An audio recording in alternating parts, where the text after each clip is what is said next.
नमस्कार, ये आकाशवाणी है। अभी आप सानू शर्मा से समाचार सुनेंगे।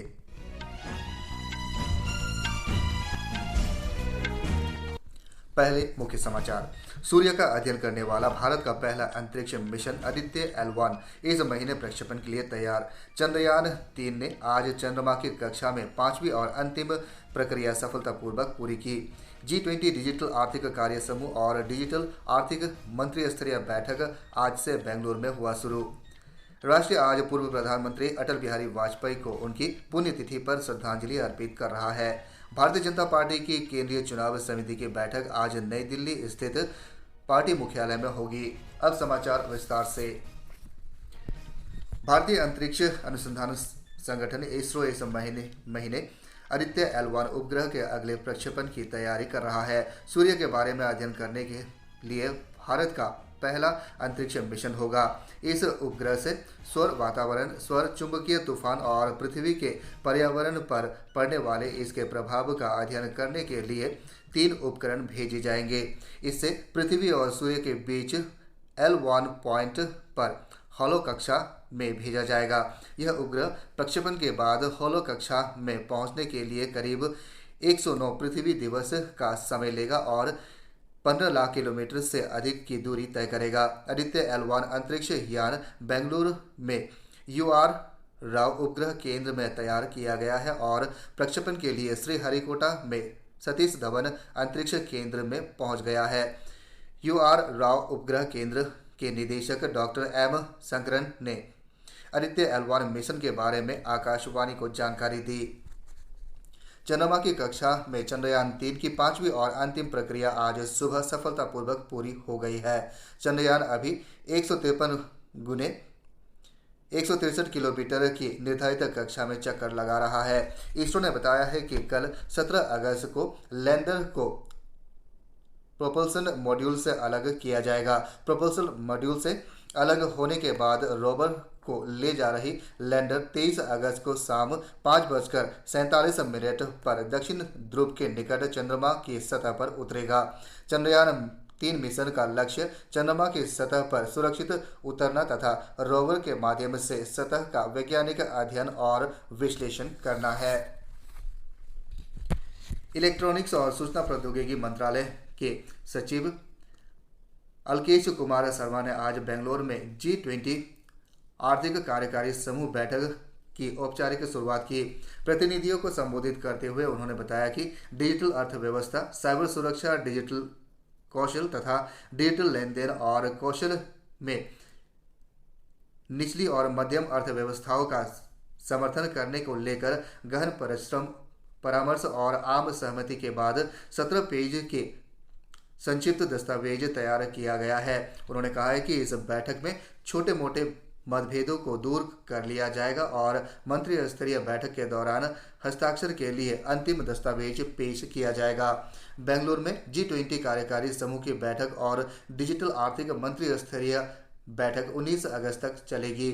भारत की G20 की अध्यक्षता के अंतर्गत विचार विमर्श के दौरान डिजिटल सूचना से संबंधित विभिन्न मुद्दों, नागरिकों को सेवा सुविधा और डिजिटल अर्थव्यवस्था में वृद्धि विषयों पर चर्चा की जाएगी। इन बैठकों के साथ साथ डिजिटल नवाचार गठबंधन बैठक 17 और 18 अगस्त को होगी। यह G20 सदस्य देशों और आमंत्रित देशों के नवाचारों को स्वीकार करने और सहयोग देने का एक प्रयास होगा। डिजिटल आर्थिक मंत्री स्तरीय बैठक संपन्न होने के बाद एक संयुक्त वक्तव्य जारी किया जाएगा जिसमें डिजिटल अर्थव्यवस्था की चुनौतियों और अवसरों पर समझौते के बारे में जानकारी दी जाएगी। राष्ट्र आज पूर्व प्रधानमंत्री अटल बिहारी वाजपेयी को उनकी पुण्यतिथि पर श्रद्धांजलि अर्पित कर रहा है। पूर्व प्रधानमंत्री अटल बिहारी वाजपेयी की आज 5वीं पुण्यतिथि है। राष्ट्रपति द्रौपदी मुर्मू, प्रधानमंत्री नरेंद्र मोदी और उपराष्ट्रपति जगदीप धनखड़ ने उनकी समाधि सदैव अटल पर पुष्पांजलि अर्पित की। गृह मंत्री अमित शाह, रक्षा मंत्री राजनाथ सिंह, केंद्रीय मंत्री नितिन गडकरी और अनुराग सिंह ठाकुर तथा लोकसभा अध्यक्ष ओम बिरला और अन्य प्रमुख नेताओं ने भी श्रद्धांजलि अर्पित की। इससे पहले प्रधानमंत्री नरेंद्र मोदी ने एक ट्वीट में कहा कि 140 करोड़ देशवासियों के साथ अटल जी को उनकी पुण्यतिथि पर श्रद्धांजलि अर्पित कर रहे हैं। प्रधानमंत्री ने कहा कि अटल जी के नेतृत्व में राष्ट्र की प्रगति और विभिन्न क्षेत्रों में उपलब्धियों में महत्वपूर्ण भूमिका निभाई। गृह मंत्री अमित शाह ने सोशल मीडिया प्लेटफॉर्म एक्स पर कहा कि अटल जी के विचारधारा और सिद्धांतों पर आधारित राजनीति के उच्च मानदंड स्थापित किए हैं। एक तरफ उन्होंने सुशासन की नींव रखी और दूसरी तरफ पोखरान परमाणु परीक्षण से विश्व को भारत की शक्ति का परिचय दिया। भारतीय जनता पार्टी अध्यक्ष जेपी नड्डा ने कहा कि अटल जी ने देश में एक नए राजनीतिक युग की शुरुआत की। गरीबों के प्रति उनका समर्पण हमें हमेशा प्रेरित करता रहेगा। श्री नड्डा ने कहा कि अटल जी भारतीय जनता पार्टी कार्यकर्ताओं के लिए प्रेरणा स्रोत तथा सेवा पथ और कुशल प्रशासन के मार्गदर्शन रहे। देश के 10वें प्रधानमंत्री अटल बिहारी वाजपेयी का निधन लंबी बीमारी के बाद 16 अगस्त 2018 में हुआ था। श्री वाजपेयी ने 1996 से 2004 के बीच राष्ट्रीय जनतांत्रिक गठबंधन NDA सरकार का नेतृत्व किया। देश के प्रधानमंत्री बनने वाले वे भारतीय जनता पार्टी के पहले सदस्य थे। वे 9 बार लोकसभा और 2 बार राज्यसभा संसद चुने गए। श्री अटल बिहारी वाजपेयी को वर्ष 1992 में पद्म विभूषण और 2015 में भारत रत्न से अलंकृत किया गया था। वर्ष 2014 में सत्ता में आने के बाद प्रधानमंत्री नरेंद्र मोदी ने अटल जी के सम्मान में उनके जन्मदिन 25 दिसंबर को सुशासन दिवस घोषित किया। भारतीय जनता पार्टी की केंद्रीय चुनाव समिति की बैठक आज नई दिल्ली में पार्टी मुख्यालय में होगी। बैठक में छत्तीसगढ़, मध्य प्रदेश, राजस्थान, तेलंगाना और मिजोरम में आगामी विधानसभा चुनाव की रणनीति पर विचार होगा।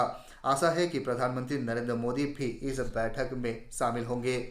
पार्टी सूत्रों के अनुसार भाजपा नेतृत्व छत्तीसगढ़ और मध्य प्रदेश विधानसभा चुनाव के लिए उम्मीदवारों के नामों पर विचार विमर्श करेंगे। वरिष्ठ भाजपा नेता ओम माथुर छत्तीसगढ़ के लिए चुनाव प्रभारी हैं। मध्य प्रदेश में पार्टी के केंद्रीय मंत्री नरेंद्र सिंह तोमर को विधानसभा चुनाव प्रबंधन समिति का संयोजक नियुक्त किया गया है। केंद्रीय मंत्री भूपेंद्र यादव मध्य प्रदेश के लिए चुनाव प्रभारी हैं। विश्व स्वास्थ्य संगठन पारंपरिक औषधि वैश्विक शिखर सम्मेलन कल से गुजरात के गांधीनगर में शुरू हो रहा है। 2 दिन के इस सम्मेलन का आयोजन विश्व स्वास्थ्य संगठन ने किया है और आयुष मंत्रालय इसकी सह मेजबानी करेगा। स्वास्थ्य मंत्री मनसुख मांडविया और आयुष मंत्री सर्बानंद सोनोवाल की उपस्थिति में विश्व स्वास्थ्य संगठन के महानिदेशक डॉक्टर टी अदानन गेब्रेयेसस सम्मेलन का उद्घाटन करेंगे।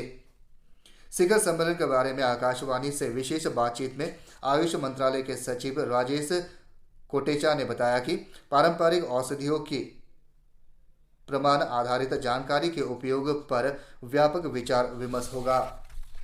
वैश्विक स्वास्थ्य का सतत विकास लक्ष्य प्राप्त करने के लिए पारंपरिक औषधियों की सर्वसुलभता पर भी चर्चा होगी। हिमाचल प्रदेश में कल शाम शिमला में 8 मकान भूस्खलन में धंस गए। इसमें 6 अस्थायी मकान थे।